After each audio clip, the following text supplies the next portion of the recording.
Introduction: a son's love for his mother, and a brief primer on Freudian psychology. There were three people who were at the center of my life, and they were all female. First and foremost was my mother.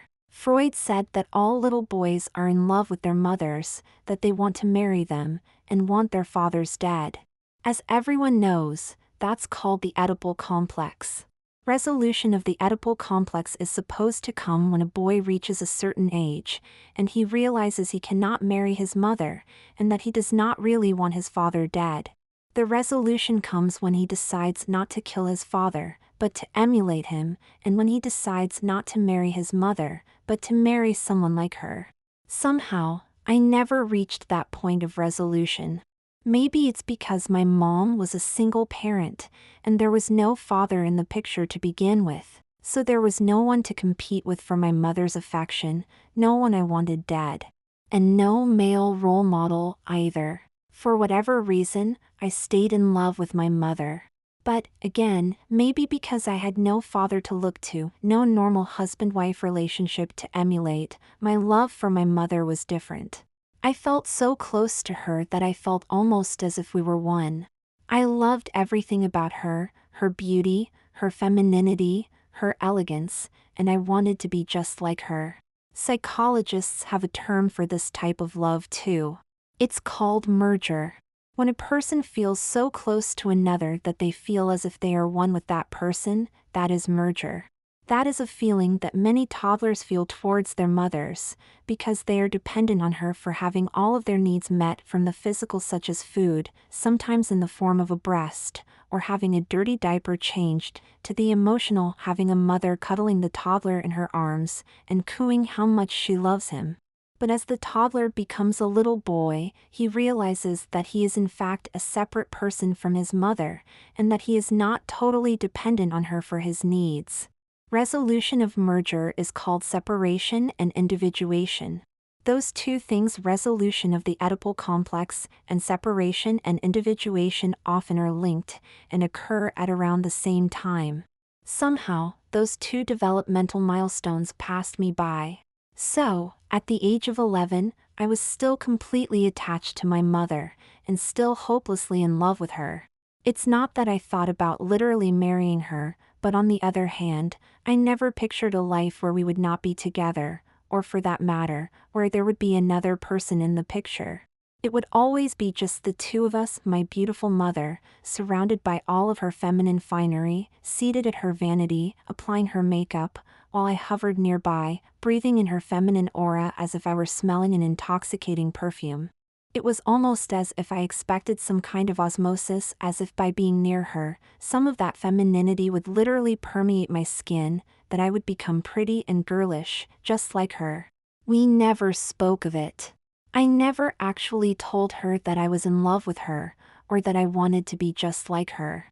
But somehow, I just assumed she knew everything. She knew I was in love with her, more than was normal or healthy for a boy my age, and she knew I worshipped her femininity, more than was healthy or normal for a boy of any age. I didn't know whether she thought it was okay or not, but looking back, I suspect that she chose to simply not think about it.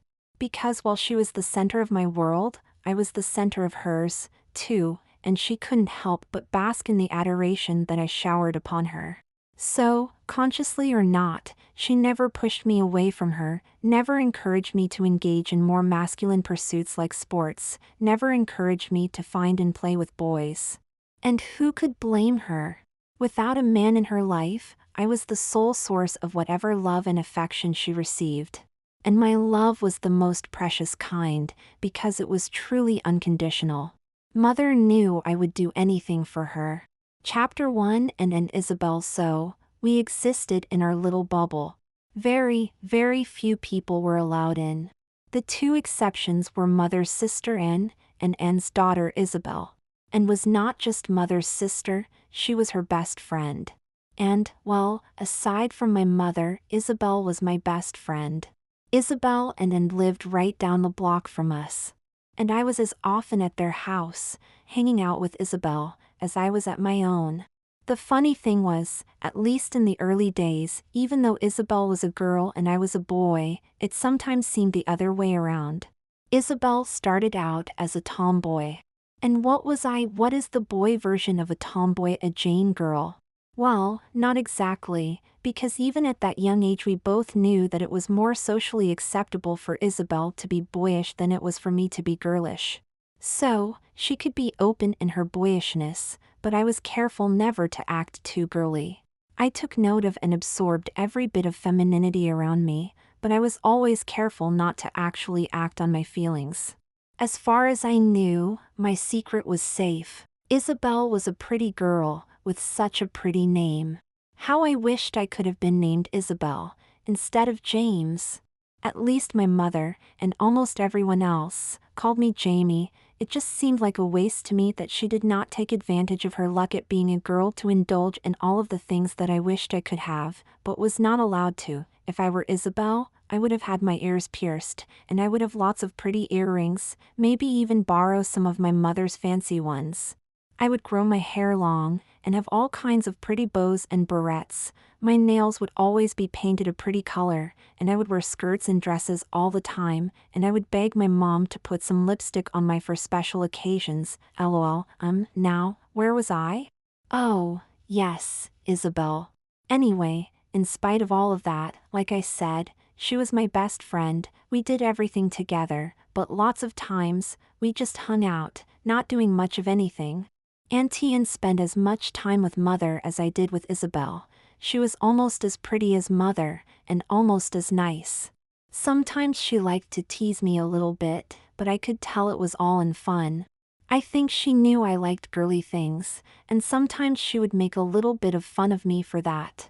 For example, she might come over to our house, and Mother would be at her vanity, trying on some new makeup. I was usually very close by, maybe paging through one of her fashion magazines. Auntie and would come breezing in, giving us both air kisses. She would tell Mother she liked her new eyeshadow, and would say to me, "Jamie, you see anything in there that interests you? Any cute outfits or new makeup styles?" I would blush furiously and Mother would have a slight smile crossing her lips. I would start sputtering something like, "Of course not, I'm a boy." And Auntie and would say, "Of course you are, honey, I know that. But such a pretty boy." And then she would giggle. And Mother would say, "Oh, Annie, stop teasing him. You're just jealous because that daughter of yours would never be caught dead looking through Vogue." And Annie would say, "True, true. Jamie, maybe you could be a positive influence on her and get her to be more in touch with her feminine side." With that, she would tickle me a little, and I would relax and imitate a girlish voice and say, "Okay, Auntie, and I will do my best."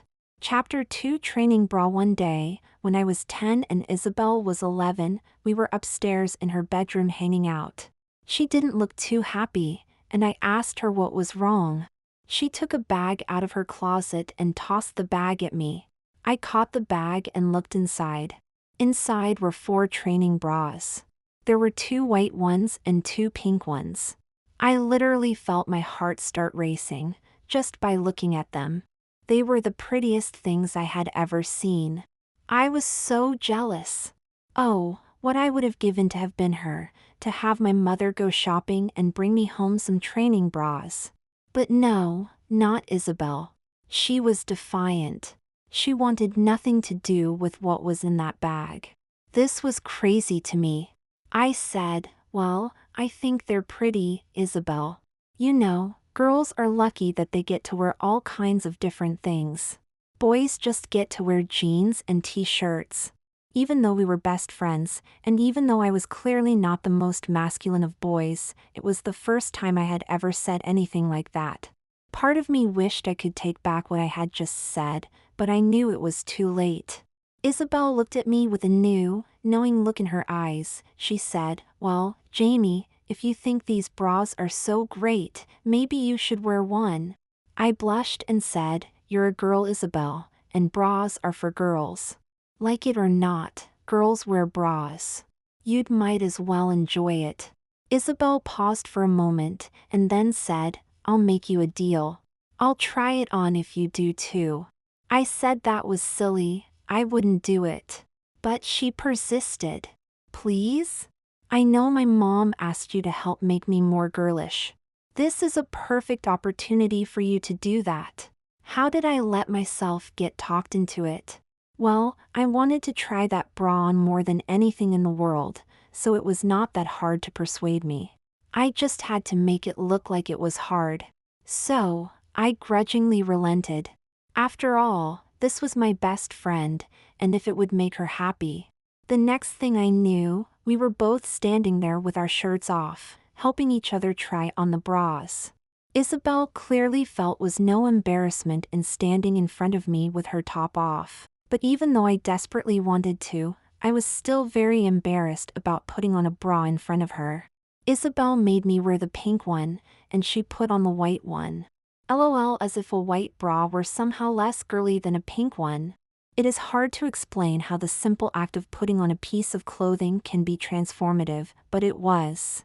My whole body felt like it was tingling. And, while I had always felt attracted to girlish things and femininity, especially things associated with my mother, I had never before felt completely, utterly feminine. It was as if, by putting on this one piece of clothing, I was transformed into another person. And that person, I was totally convinced, was the real me, standing there wearing this tiny piece of clothing that was covering part of my chest. I felt soft, and sensuous, and submissive. I was in my own world, in a bit of a fog, when I looked over at Isabelle. And here was the crazy thing. It looked like she was having similar emotions. I couldn't be sure, but all of a sudden, everything about her seemed softer. It was as if by the act of putting this bra on, she finally let her guard down, let herself feel the pleasure of being girlish, and it was having a real impact on her. We both looked at each other in a funny way, kind of like, "Are you feeling what I'm feeling?" I spoke to her in a quiet voice. "See, not so bad, right?" She nodded. And she said, "You look cute." And I said, "So do you." I was not sure what would come next. We were in new territory, and things felt a little awkward. But I certainly did not expect what happened next. Suddenly, Isabelle's door flung open and Auntie Anne stood there, talking away. It took her a moment to digest what she was looking at, and then she stopped in mid-sentence. I tried to hide my chest by crossing my arms in front of me, which just made me look more girlish, if that were possible. Auntie Anne stood there with her mouth open. Then she said, "Well, don't you two look adorable? Jamie, honey, I always knew you would be a positive influence on Isabelle. Isabelle, I'm glad you have finally decided to try on one of the bras I bought you." Auntie Anne made it sound as if it were natural for her nephew to be wearing her daughter's bra, but I was totally mortified. Especially with all the teasing she had done in the past, I just had a feeling that I would never hear the end of it. It was one thing for Isabelle to see me this way, but Auntie Anne was a different story. She said, "You two, don't move a muscle. I will be right back." 2 seconds later, she was back with her mobile phone, and the next thing I knew, she had taken a picture of me and Isabelle. "Wait till your mom sees this," she said. I begged her not to send it, and she laughed. "Oh Jamie, don't be silly. You think your mother doesn't know her son? The one who sits and watches adoringly while she puts on her makeup? I promise you, she will not be surprised. And if she is surprised, she will not be upset." I said, but Auntie Anne, I just did this so Isabelle would put on the bra. You told me to help her." Even as I was saying this, I realized how lame it sounded. I was resigned to my fate. Mother would shortly receive an email from Auntie Anne with a picture attached of her son wearing a training bra. Oh my, what would she think? Isabelle approached me. "Oh Jamie, I'm so sorry. I didn't mean for my mom to see this. And for your mom to find out." She hugged me. We were still both wearing nothing above our waists but the bras. In all the hundreds of hours we had spent together, I don't think we had ever hugged each other like this. I don't know what I was feeling, but it felt like this embrace alone was worth the embarrassment I had just been through. Something had changed between us. The only person I had ever felt truly close to had been my mother, but now I felt a real bond with Isabelle. If you had asked me at the time, I could not have put it into words, but I somehow felt that with her trying on the bra, and with her approaching puberty, Isabelle was now ready to explore her feminine side, and that I would somehow be her partner, maybe even her guide, in that process.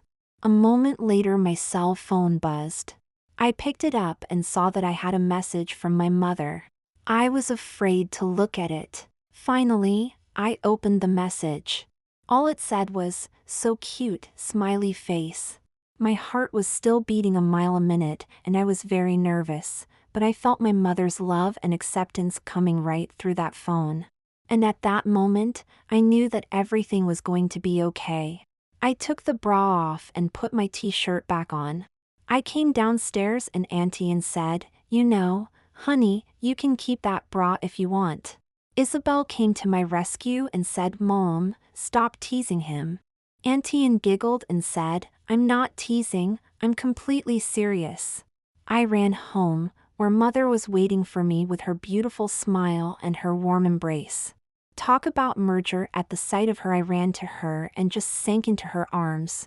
Yes, this was the place I most wanted to be. While she was holding me she said, "You know, honey, if you ever want to talk about anything, I am here for you." I nodded my head, which was resting on her chest. And she said, "You know I love you more than life itself." With that I started not just crying, but sobbing. I managed to blurt out, "I love you too, Mommy," in between sobs. It was the first time I had called her Mommy in years. Mother held me closer, and I could feel her crying too. Chapter 3: A shift in my relationship with Mother. Nothing more was really said about the bra incident, and yet, it seemed that things had changed between Mother and me. I think she took it as a signal that she could be more open about sharing her feminine things with me. It wasn't that she was actually trying to make me more feminine, but she was more open and enthusiastic about sharing that side of herself with me. It was little things. Like, if she went shopping during the day while I was out at school, she was excited to show me what she bought, and to ask my opinion.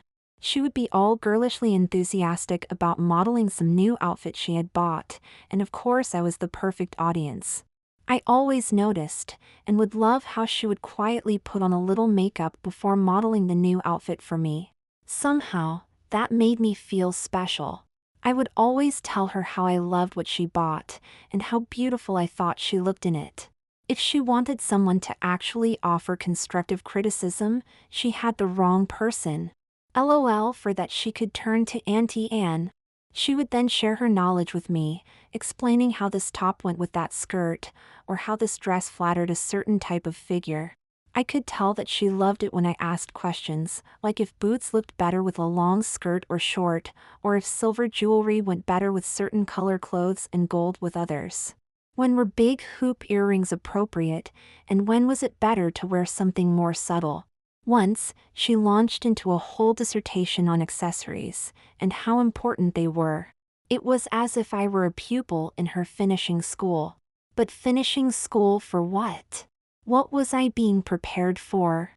Sometimes she waited for me to get home from school, and she took me with her. On more than one occasion, we stopped by the cosmetics counter at Bloomingdale's, and she would try on some new makeup and ask my opinion. I was so flattered, because it was clear that my opinion mattered to her. The first time she did this, I was embarrassed, but soon I got used to it, and I became more forthcoming with my opinions. Every once in a while, she would pick up a lipstick, try it on, and ask me what I thought. Once, almost absent-mindedly, she said, "This would be a good color for you." There was an awkward pause, where we both realized what had happened. Instead of thinking of me as her gentle, somewhat feminine son, Mother had somehow subconsciously slipped into thinking of me as her daughter. I kind of turned away, embarrassed, and she said, "I'm sorry, honey, I don't know what I was thinking." I said, "That's okay, Mom, no biggie." And that was the end of it. Chapter 4. Thanksgiving was approaching. The whole family was going to be going to my grandparents for a big dinner. There were lots of aunts and uncles and cousins, including boys and girls who were both younger and older than me, and Isabelle, who was a year older than me. I didn't really dislike anyone, but Isabelle and Auntie and were really the only ones I was close with. Anyway, as the day approached, Mother told me that she wanted me to look especially nice for dinner this year. I usually didn't spend too much time on my appearance, but if looking especially nice pleased Mother, it was fine with me. Little did I know what she had in mind. She said that she had bought me some new clothes. I thought that given how she loved to model her new clothes for me as soon as she bought them, it was a little odd that she did not show me what she had bought for me. But I really did not think too much about it. The night before Thanksgiving, I was sitting with Mother in the living room watching TV. She was doing her nails. Most women had their nails done at one of the many nail salons in the area, but not Mother. She loved to do her own nails. And I loved to watch. Of course I tried to act like I wasn't watching, but I don't think I fooled her.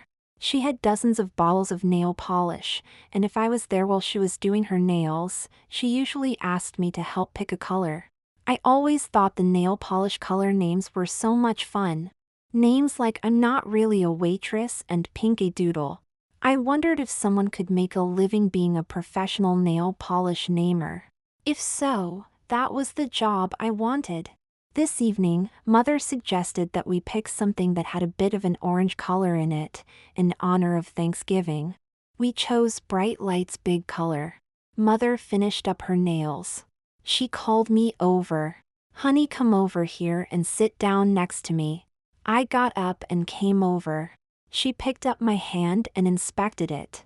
"You know, just because you are a boy doesn't mean you can't keep your nails nice and neat. Here, let me give you a little manicure." I started pulling my hand back, and she said, "Relax, honey, I am not going to put any nail polish on. I just want to fix you up a bit. Trim your cuticles, file your nails, give them a nice shape. And here, this is nail hardener to make them nice and strong." All this seemed okay with me, but then she took out a bottle of clear polish. I said, "But you said no polish." And she said, "This is just clear, honey. Men get that all the time when they get manicures. No one will even notice." So I let her put the clear polish on me. With the more oval shape she created, and the cuticles pushed down, and the clear polish, my nails looked beautiful and very feminine. You could definitely see the clear polish every time the light hit the nails. They gleamed. I had such mixed emotions. Trying on the bra was almost like playing a game. It was really because Isabelle had dared me to. And while what Mother had said was right, men did get manicures with clear polish, this still felt like an unmistakable step towards something more feminine. On the other hand, I was in love with the way my nails looked. I was secretly hoping that Mother would actually suggest a little color, just to see how it would look, but it was not to be. The next morning was Thanksgiving. After lounging around for most of the morning, Mother told me it was time to get ready. She still had not shown me the clothes she had bought me. When she came into my room with a bunch of boxes and started opening them, I knew why. The outfit was totally girlish. The pants were a burgundy velvet. They had no fly, and had a zipper in the rear. They flared out at the bottom. There was no question that these were girls' pants. I could not believe that Mother was making me wear these pants to Thanksgiving dinner. The shirt, well, it wasn't a shirt, it was a blouse, was gold silk. The sleeves were very blousy, and were only half length. It was beautiful, but very feminine. There was no way anyone would mistake this for a boy's shirt. The shoes were low-heeled, shiny black patent leather, with a pretty gold buckle. I recognized the design from reading Mother's fashion magazines. It was Tory Burch. For underneath, Mother gave me a new pair of white cotton panties, with a little bit of lace trim and a tiny pink bow in the front, a matching white cami, and sheer black knee-highs. Except for that one incident with the bra, I had never worn any girl's clothes or makeup, even secretly. And even though this outfit could technically be worn by a boy, I mean, it was pants and a shirt, not a dress, it still screamed, well, what it really screamed was not girl, so much as sissy. And mother expected me to go out like this, to a big family dinner? I looked at her like she was crazy. Mother, I don't know what you were thinking, but I cannot go to Thanksgiving wearing these clothes. I will be laughed out of Grandma's house. Mother said that was ridiculous, that no one would laugh at me, that there was nothing wrong with a boy looking nice, well-groomed as she put it. I resisted a little more, but it was no use. Mother was adamant, and I was not very good at opposing her in any event. Mother helped me get dressed. I was conscious of my nails as I put my clothes on. I noticed how they shined, and how slim they made my fingers look. In my mind, I couldn't help thinking what nail polish color would go with the outfit. Oh, my, that was not a good sign. As I got dressed, it felt like the outfit was doing to my body what Mother's manicure had done to my nails. I felt sleek and feminine, feline. Once again, I had conflicting emotions. On the one hand, the truth was, I loved how I looked, and I loved how the silk and velvet felt on my skin.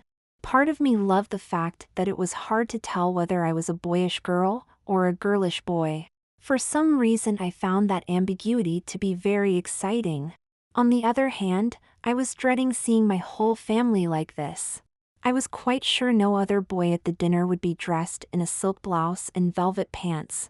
My only hope was that Isabelle would come to my rescue. Before we left the house, Mother gave me one of her slim gold watches to wear. It was beautiful, and I felt very grown up, but it was clearly a lady's watch. And then she said, "It's a shame your ears are not pierced. I have a perfect pair of earrings for this outfit." OMG, my heart was racing. Pierced ears, and lovely earrings. But I knew that would never happen. As we left the house, Mother said, "Oh honey, you look gorgeous. I know you are a little nervous to go out like this, but everything will be fine. You look fantastic." And she kissed me and we headed to the car.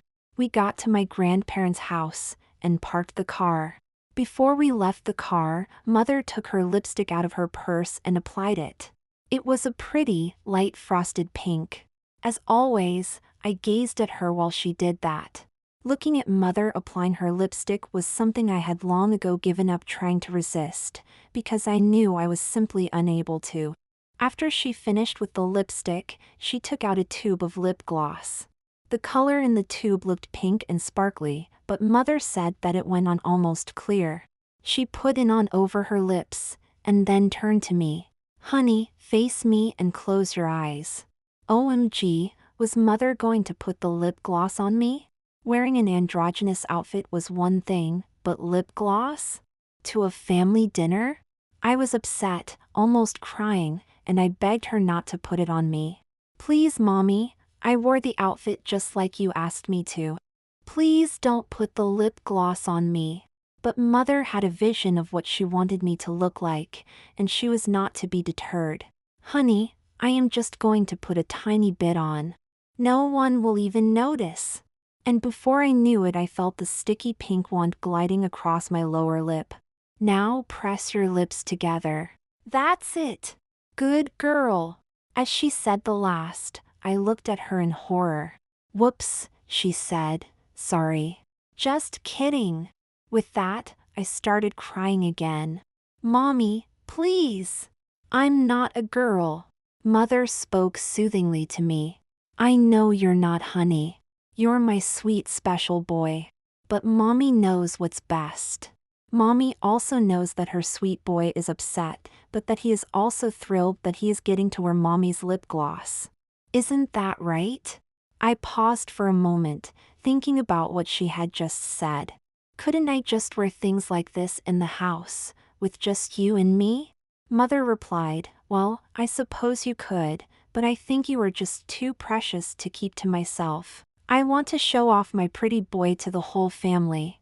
Now be a good boy and stop crying and let's go inside." We stepped inside. There were lots of people already there, and there was a general tumult. But after a few greetings, the room started getting quiet as everyone started noticing me. I felt my face go flush. Mother spoke. "Doesn't Jamie look handsome? See, honey, I told you everyone would like your outfit." Handsome? I might have looked pretty, but I didn't look handsome, and everyone in the room knew it. There was an awkward silence when finally Isabelle stepped in, grabbed my hand, and said, "Come on, Jamie, let's go exploring." And with that, we escaped the room. We went upstairs to the attic, a favorite haunt of ours. She said, "Oh my God, look at you. You look pretty. Your outfit is gorgeous. And lip gloss?" I groaned. I said, "I know, this was all my mother's idea. I am so embarrassed." And she said, "Well, you shouldn't be. I for one think you look awesome." And then I noticed for the first time that Isabelle looked awesome herself. The old tomboy was gone. She was wearing a pretty gray pleated skirt and a pink cashmere sweater set, with pearls, no less. She looked like quite the young lady, and even in my girlish outfit, I felt a pang of envy. I was so confused. How could I be mortified at wearing girlish slacks and blouse while at the same time be jealous of a girl's skirt and sweater set? "Oh, Isabelle, you look gorgeous too. Look at you, all grown up and ladylike." Isabelle giggled and said, "If you behave yourself, maybe I will let you borrow the outfit." It was as if my best friend had just read my mind. I smiled and we hugged each other. I wished we could spend the whole day up here in the attic, but I knew that sooner or later we would have to go downstairs and I would have to face the music, enduring the stares and smirks of my family members. As we all sat around the dining room table, I felt like all my senses were heightened. I could feel the soft cami under my silk blouse. When I reached to pass the bowl of mashed potatoes, I could see Mother's slim gold watch on my wrist, and I could see the light from the chandelier reflecting off the clear polish on my nails. At least my lip gloss had worn off. I was acutely aware of the furtive glances, especially from some of the older cousins. And Jimmy, one of my cousins who was a high school football player, couldn't hide his look of disgust. I saw his mother shooting him warning glances, and that seemed to be enough to have him not actually say anything. Still, the day basically passed uneventfully, and shortly after dinner, Mother and I left to go home. I was pouting in the car, feeling as if I had somehow been punished, even though I had done nothing wrong. Mother tried to make me feel a little better. "See, that wasn't so bad, was it?" But I was not to be mollified that easily. "Yes, Mother, it was that bad." Everyone was staring at me, and Jimmy couldn't stop shaking his head at me. Mother smiled. "I don't know, sweetie. I think some of those boys were jealous at how nice you looked. Maybe even Jimmy. He likes to think of himself as a tough guy, but I'll bet he would not have had the guts to dress so nicely." To which I replied, "I didn't have guts either, Mother. You made me." Which basically ended our conversation till we got home. That night, Mother tucked me into bed. She gave me a gentle kiss on the lips, one that lasted just a fraction of a second longer than was appropriate. She had not taken her makeup off yet, and I could feel her lipstick on my lips. The brief kiss was enough to send my head spinning. Not only that, for the first time, I felt a stirring down in my boy part. Mother whispered to me, "Honey, I know today was a little hard for you, but I was very proud of you. I know you don't completely understand why I dressed you that way today. All I can say is, I think it is important for you to be who you are, and not to be ashamed of who that is. Good night, darling." I wondered what she meant, as she turned off my light and closed my door. Chapter 5: Isabelle's birthday. Nothing much happened for the next few weeks. But I knew Isabelle's birthday was coming up. She was turning 12. I had been spending less time with her lately.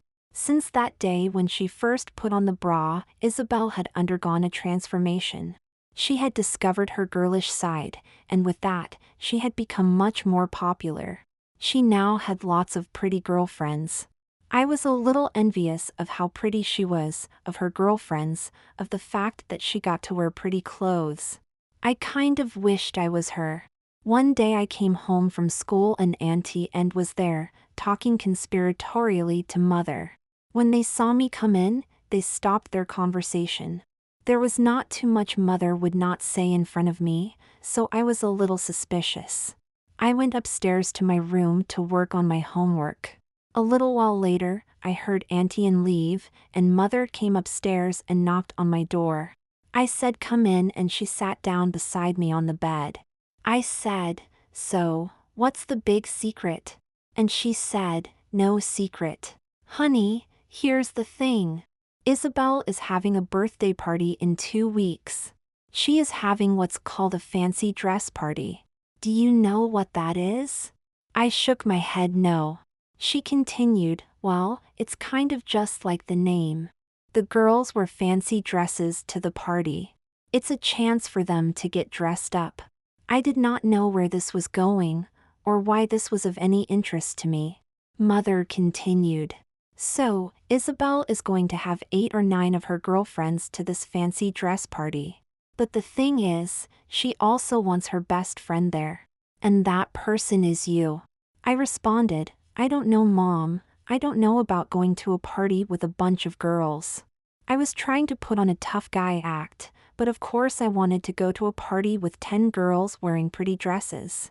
I hoped it would look convincing when I finally agreed to say yes. I said, but I guess for Isabelle that is a sacrifice I can make. Mother smiled. Well, that's very noble of you, kind sir. But I don't think you are getting the whole picture. You see, Isabelle wants you there, but she also does not want to ruin the mood of a girl's fancy dress party by having a boy there. As the saying goes, she wants to have her cake and eat it too.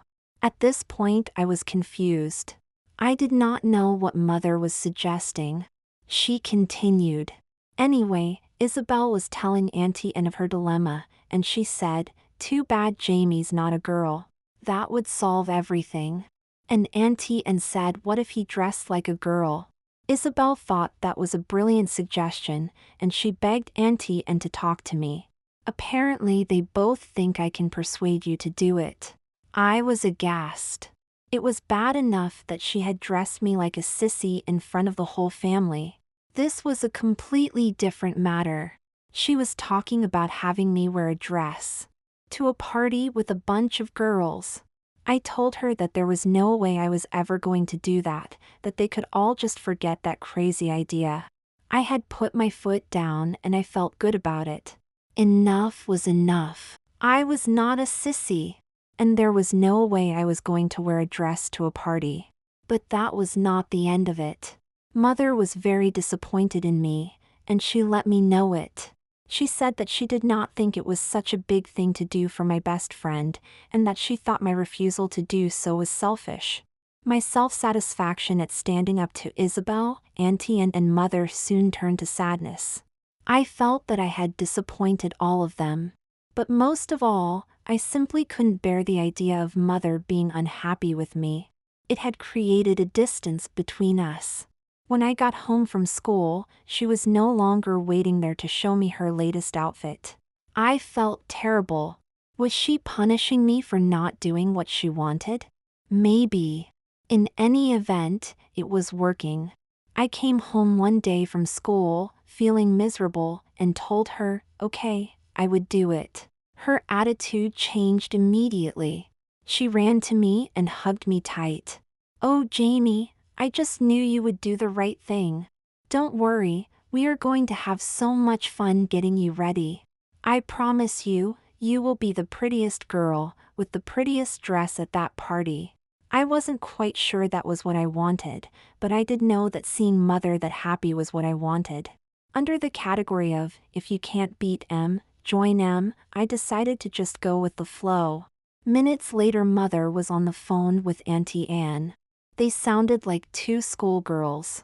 I heard Mother say yes, he's going to do it. Yes, you were right. No, it's not true that he would do anything for me. He's doing it for Isabelle." With that, she turned towards me and winked, letting me know that she knew I was doing it for her, because there was nothing I would not do for her. All day long at school I wondered exactly what I had gotten myself into. During lunch, Isabelle saw me in the cafeteria. She said, "Jamie, my mom told me you will come to my party. Dressed for the occasion." With that, she hugged me and said, "Jamie, you are my best friend. I just want you to know how much it means to me that you will be there. Thank you for doing this for me." When she did that, it made me feel that Mother had been right, that I really had been selfish not to put my best friend first. But now I felt better about my decision. When I got home from school, Mother was waiting there for me. She could barely contain her excitement. She said she had gone shopping and brought home 5 dresses for me to try on. OMG, I could not believe this was actually happening. My mother had gone dress shopping for her son, and I was going to go to a birthday party wearing a dress. How did I let myself get talked into this? The dresses were all laid out on her bed. They were all absolutely gorgeous. I could not believe I was about to try them on. I was scared, but very excited. It helped that Mother seemed even more excited than me. She said, "I told you you would have the prettiest dress there. And believe me, when I am done with you, you will be the prettiest girl at that party." I was scared and nervous, but this was also like a dream come true. I was going to get to wear a pretty dress to a party with a bunch of girls. I couldn't believe it. Mother said, "Honey, before you try these on, you need to wear the proper things underneath. I know at Thanksgiving you wore a cami and panties, but I think with these dresses you should wear a training bra. Just like Isabelle's. And over that you need to wear a slip." Mother took out a shopping bag and laid out those things on the bed as well. I had never seen a slip before. It was beautiful, just like a thin, filmy dress. Mother helped me to put on the panties and bra, and then she dropped the slip over my head and arms, and it fluttered down around my body. Mother seemed blissfully happy, and I was lost in a dream. I could have stayed in the house trying on dresses with Mother forever, as long as I did not think about the fact that the end result would be me wearing one out to Isabelle's party. The only boy in a room full of girls, but all of us wearing dresses. Oh my! I spent all afternoon modeling the dresses for Mother. She had me stand in front of her full-length mirror, and we discussed the pros and cons of each one. I loved this dress. I know it was a little grown up for an 11-year-old, but it was so much fun. I knew I was supposedly only doing this for Isabelle and Mother, that I wanted nothing to do with wearing a dress, but I could not resist the seduction of wearing this feminine finery and discussing it all with Mother. So, at some point I just dropped the pretense that I did not want to do this, and I just went with the flow. When I tried on the first dress, Mother took out a pretty barrette. She said, "You know, I was dying to have you wear this at Thanksgiving, but I thought it might be too much. I love a barrette with short hair. I think it looks especially girlish." I thanked my lucky stars that Mother had not made me wear it at Thanksgiving, and I let her put it in my hair. Even without a dress, just one simple barrette could transform a normal-looking boy into a complete sissy. It was amazing. This was Mother's favorite. She thought it was the most age-appropriate, and she liked the fact that it was a little demure. This was my favorite dress. It was a little grown-up, and almost a little too dressy even for a fancy dress party, but it was the most heavenly, feminine dress I had ever seen. I just had to have it. Finally we narrowed it down to 2 dresses, the purple and the silver. Mother then looked at me and said, "You know, we could keep both of them if you'd like." I looked at her and said, "Why would we do that? As it is, I am only going to wear one of them just once." And Mother smiled and said, "Okay, if you say so. But I think I will hold on to both of them until after the party." I could not imagine that there would ever be a reason for me to wear a dress again. The party was on a Saturday. Mother said we would have a little day of beauty getting ready beforehand.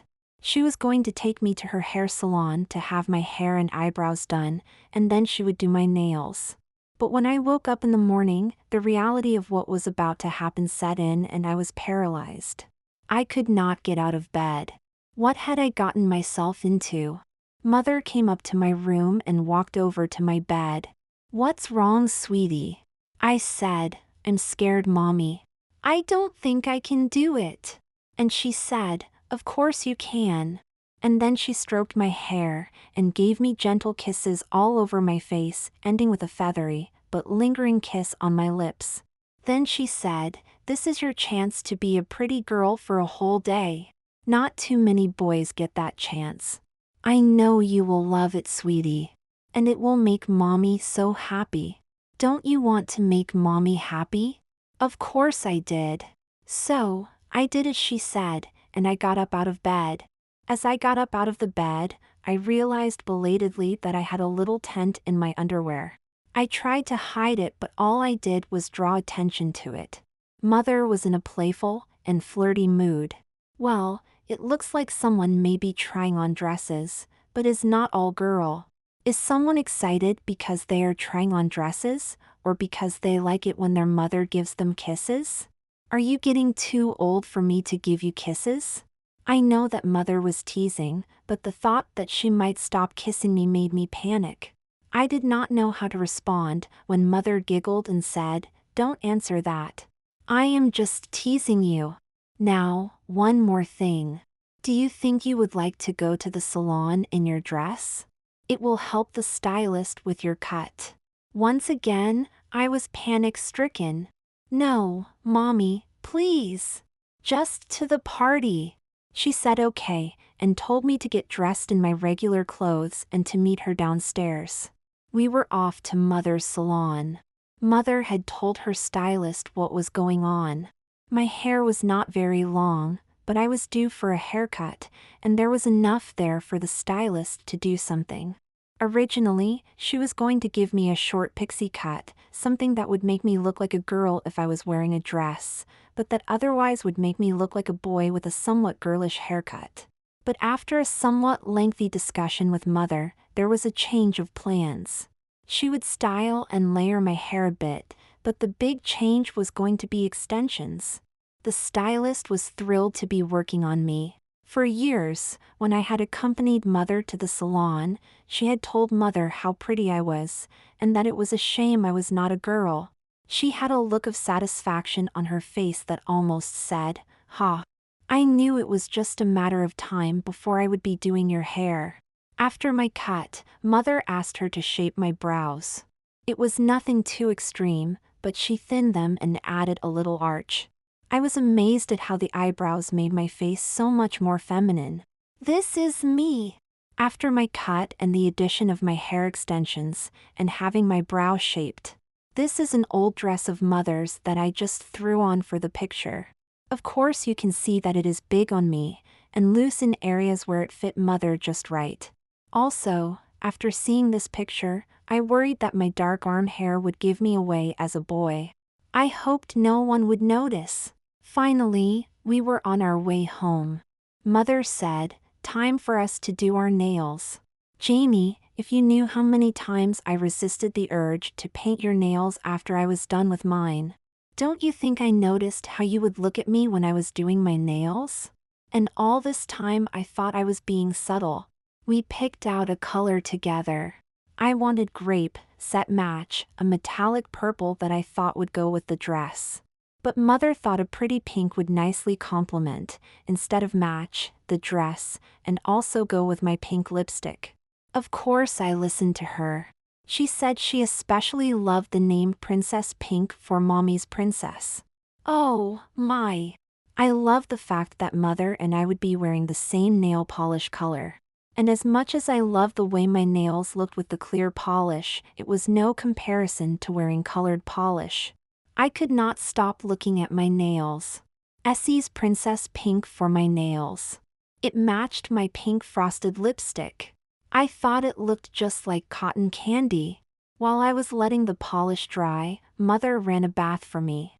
She put in some lavender bath salts, which smelled yummy and made my skin nice and soft. Finally, I got out of the tub and headed to my bedroom to get dressed. Mother told me to yell when I had my panties on, and she would help me with everything else. First came the training bra. I held my arms straight out, and she slipped it through them and then fastened it around back.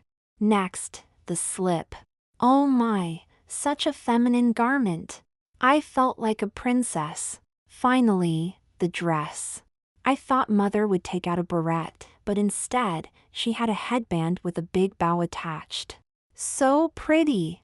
Mother had bought me new shoes, not high heels. She said that was not appropriate for a girl my age, but shoes with a kitten heel. She said they were like the shoe version of a training bra. I thought I was ready to go, but not quite yet. Mother took me over to her vanity. You are too young to be wearing makeup, young lady, but this is a special occasion. I told you would be the prettiest girl there, and I meant it. So I am going to put some makeup on you, okay? I promise you, all the girls are going to be jealous, including the birthday girl. With that, Mother put some mascara on me, and some blush. And then the best part, a little blue eyeshadow. Finally she took out the pink lipstick she had worn on Thanksgiving, and applied it to my lips. She had me look in the mirror, and I really thought I was going to pass out. There staring back at me was a very pretty girl. With the makeup, I looked older than 11, maybe 13 or 14. I loved it. But loving how I looked was not the same as wanting to go outside. Once again I panicked, and told Mother I really did not think I could do this. By this time, she was having none of it. She handed me a little purse, which had the lipstick and my cell phone, and she handed me a pretty little A-line coat she had bought for me.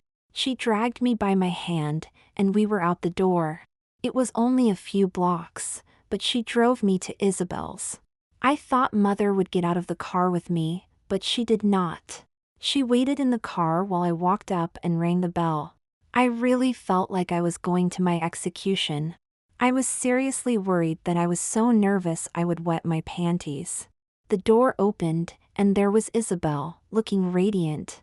Isabelle, the birthday girl, looking adorable. Her mom let her wear lipstick. She pulled me inside and said, "Oh my God, look at you. You are gorgeous." She hugged me and kissed me, and whispered in my ear that having me there was the best present she could have. Then she turned and said, "Girls, I want you to meet Jamie, my cousin from out of town. Isn't she pretty? And by the way, even though she is a year younger than me, notice that her mother is letting her wear eyeshadow. We are going to have a talk with our moms." Once I got over my nervousness, the party was so much fun. Isabelle never left my side. She really looked out for me, making sure I was okay, and that there were no questions from the other girls that I couldn't answer. If I paused, she would simply answer for me. The truth is, it was one of the most fun evenings of my life. I loved being girlish, hanging out with other girls, talking about makeup and music and fashion. When they talked about boys, it made me a little uncomfortable, but otherwise I was always a part of the conversation. I called Mother at the end of the party and told her I could walk the few blocks home. I could tell that Mother was surprised that I was willing to walk outside in my dress.